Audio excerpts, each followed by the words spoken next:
Assalamualaikum warahmatullahi wabarakatuh. Nama saya Muhammad Ismail Habibi. Nomor mahasiswa 19108010119. Kali ini saya akan mempresentasikan mengenai studi case negara Finlandia.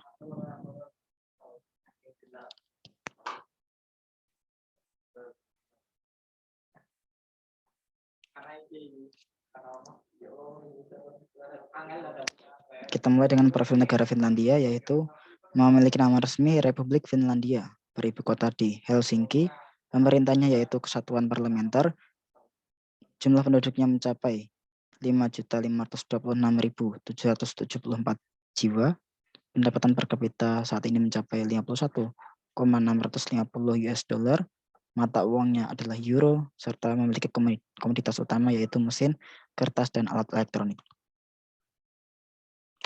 Beberapa isu mengenai perekonomian di Finlandia yaitu bahwa Finlandia memiliki ekonomi campuran yang sangat terindustrialisasi dengan pendapatan per kapita yang sejajar dengan Prancis, Jerman, Swedia, atau Britania Raya. Sektor terbesar yaitu adalah jasa yang menyumbang sekitar 65,7%, diikuti oleh manufaktur dan penggilingan yang menyumbang sekitar 31,4%. Mengacu pada perdagangan internasional, sektor ekonomi kunci adalah manufaktur, di mana industri terbesar adalah elektronik, mesin kendaraan, dan produk logam, kimia, dan lain-lain. Finlandia juga memiliki sumber daya kayu dan berbagai mineral serta air tawar kehutanan, pabrik kertas, dan agrikultur yang secara politik sangat sensitif bagi penduduk perdesaan.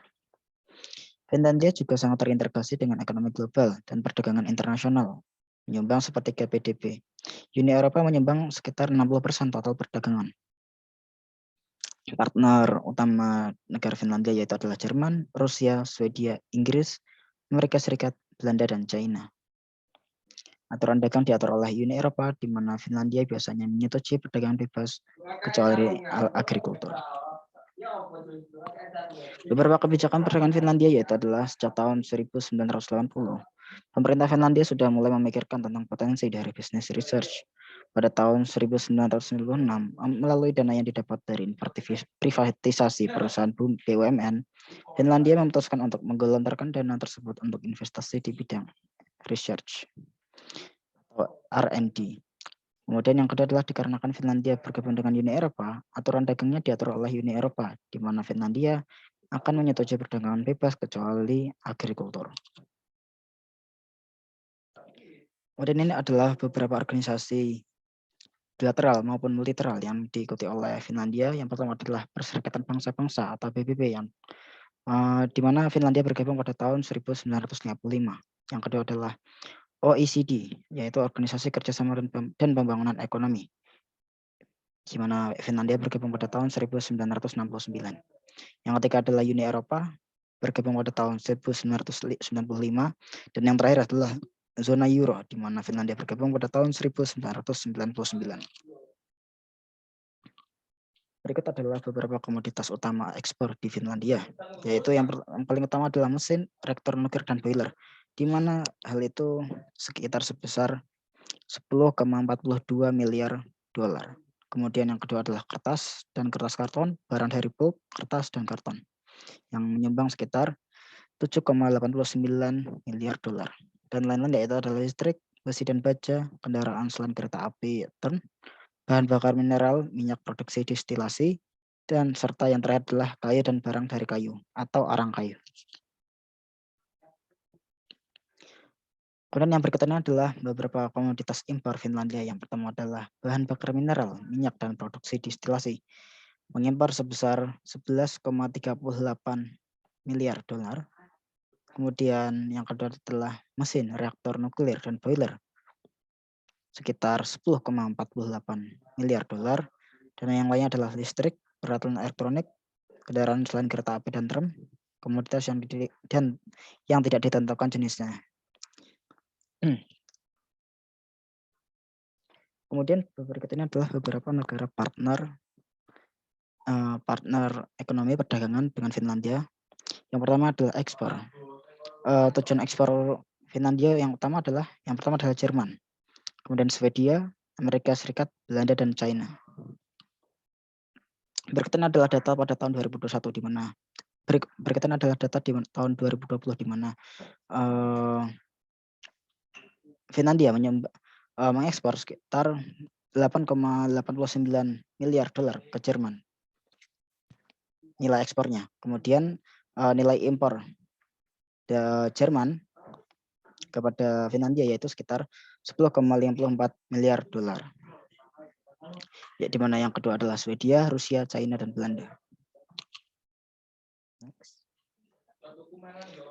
Nah, berikut adalah data mengenai hubungan ekonomi Indonesia dan Finlandia. Finlandia adalah mitra dagang terbesar kedua di kawasan Nordik. Hubungan ekonomi bilateral antara Indonesia dan Finlandia diwarnai kerjasama di bidang kehutanan, pulp and paper, clean teknologi, dan energi terbarukan. Kerjasama di bidang kehutanan antara Finlandia dan Indonesia sudah berlangsung lama dan Indonesia banyak menyerap teknologi serta iptek di bidang kehutanan. Kedua belah pihak saat ini juga telah memulai negosiasi untuk memperbarui mau energi terbarukan yang telah habis masa berlakunya pada tahun 2020. Kemudian selain memiliki kedutaan di Indonesia, dalam bidang ekonomi Finlandia juga telah membuka kantor perwakilan lembaga pemerintahan khusus untuk promosi ekonomi dan bisnis Finland selama ada di Jakarta. Kemudian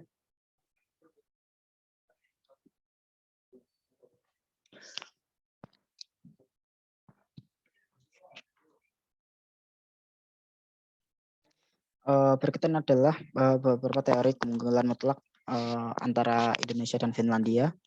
Yang pertama adalah keunggulan mutlak, di mana komoditas yang diunggulkan adalah Indonesia kertas dan mobil, di mana Indonesia pada saat ini pada tahun 2019 telah berhasil memproduksi sekitar 13,3 juta ton kertas dan 1,2 juta mobil. Sedangkan Finlandia hanya memproduksi 9,7 juta kertas dan sekitar 785 unit mobil. Nah, berdasarkan data di atas, Finlandia tentu kalah dalam produksi, baik untuk komoditas kertas maupun mobil.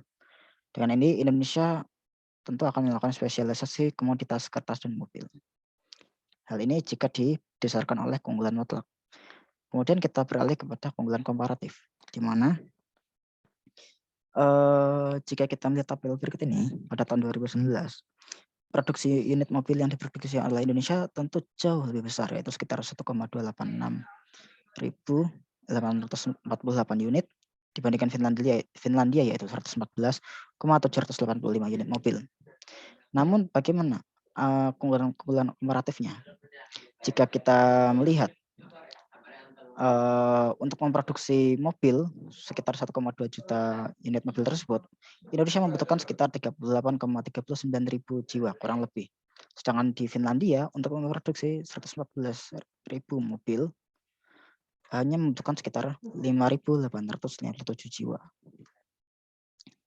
Artinya, berdasarkan data di atas, terlihat bahwa untuk menghasilkan satu unit mobil, Indonesia membutuhkan setidaknya 3 karyawan. Sedangkan di Finlandia hanya butuh 1 karyawan untuk memproduksi 19 unit mobil. Nah, berdasarkan keunggulan tersebut, Finlandia akan melakukan spesialisasi pada produksi mobil dan Indonesia pada produksi kertas.